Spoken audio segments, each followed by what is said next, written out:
here with WrestlingNews.co, and I'm with Dr. Britt Baker. Hello. Such an accomplished person. I think it's so cool that you're like a cornerstone of the women's division in AEW.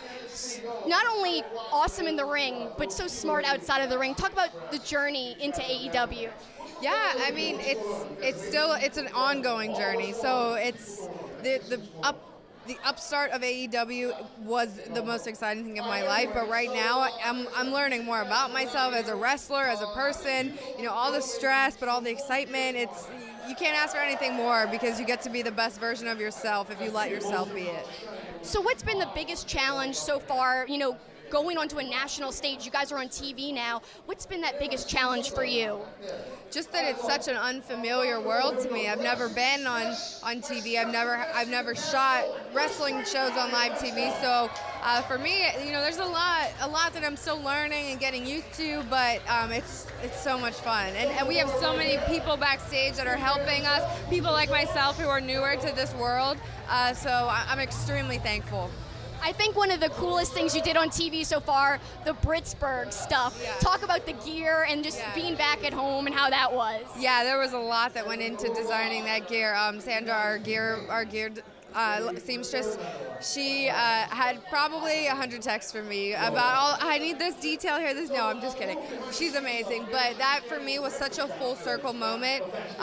Ironically, when they were unloading the ring that day, the ring truck that has, the semi truck that has my picture on the back of it was parked right outside of the dental school across the street. So all my old professors, and they were all sending me pictures like, this is so cool. So it was really an awesome moment. So yeah, as you mentioned, you studied there, you know, while you were in school. Just talk about the feeling of being back there, but in the ring now. Yeah, it's very surreal, almost overwhelming, because there was a lot of days being, you know, in that building, that exact same building, where I never knew if this day would come, where I would have, you know, a successful wrestling career, you know, a wrestling career that paid my bills, and one that I could say that I'm really proud of. So for that moment to come, it was, you know, just, like I said, just surreal. Where do you want to see the AEW women's division going from here? Because, you know, people want to see you guys on TV even more. You know, what do you want to accomplish personally, but also what do you want the division to accomplish as a whole? I think we have so much diversity in our division, and I just want each member of the women's roster to be able to connect with the audience and the fans at home individually. I hope that everyone at home can find themselves in one of us on the roster, whether it's, you know, myself or maybe it's even B, I don't know, but I think that's for me, because when I was a fan, that's what made wrestling so special to me, is when you can connect to people. So that's what I hope they take home from it.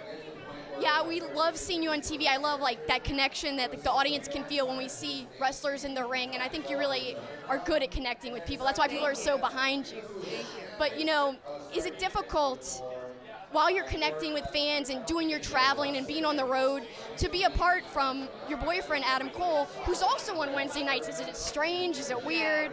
No, of course. It's always a bummer because we want to watch each other live as much as we can. We want to be there for our career highs and the lows and just along for the experience, the journey. But it can't be like that way. You can't be there for every you know, hallmark moment. But we're extremely supportive of each other. We watch each other's matches, segments, promos, anything and everything. We all always watch each other's stuff. So we have a great support system with each other.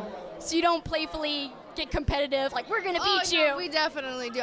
Me more so. I'm more the one that pokes the bear. I'm a little bit more competitive than him, but it's fun. I understand. I'm competitive, too. And now that we've got some of the serious stuff over with, I'd like to do a fun, quick, rapid set of questions, if that's okay. Let's super kick it with Britt Baker. All right, so Halloween or Christmas? Christmas. I like Halloween, but Christmas is good, too. Hard to beat. Beatles or the Rolling Stones? Ooh, Beatles. 80s or 90s? 80s. Most embarrassing thing that's ever happened to you? Oh my gosh. That you're willing to talk about. Oh my gosh, let me think. Oh, well, this is kind of relative. It's not the most embarrassing thing, but one thing I remember is one time in dental school, I was watching wrestling in the back of the room, thinking that I had my headphones in because the class started, and they weren't plugged in the whole way, so the entire room knew that I was watching wrestling on my laptop and not paying attention to the class, so there's that. Well, Well, you were trying to multitask, to be fair. You're trying to be a wrestler. I'm like, wait, give me a free pass on this one, maybe. You weren't completely goofing off. Yeah. So, what's your most proud wrestling accomplishment so far? So being a part of the women's all-in match, for me, that was super, monumental almost, because for me, that's where people knew who I was, because a lot of my fans today had no idea who I was at that point. So being a part of that, and I just felt like that was such a movement, because it was the first major women's match outside of WWE that had all the eyes on it, that's still considered like an indie match per se. So I think that was it's still my favorite moment. Also, being in the first women's match of AEW in Double or Nothing, that's definitely something I'll always carry with me. That all-in match was one of my favorites of the night. It was so good. Definitely great choice there. And finally, tea or coffee? What gets you going in the morning? Tea. I'm a tea person. A little more healthy. I respect that. Thank you. I guess it's better for your teeth, but I guess they're both kind of bad. Neither of them are good for your teeth. Not at all. Well, she's the dental expert, not me. Thanks so much, Dr. Britt Baker. Thank you, guys. Thank you.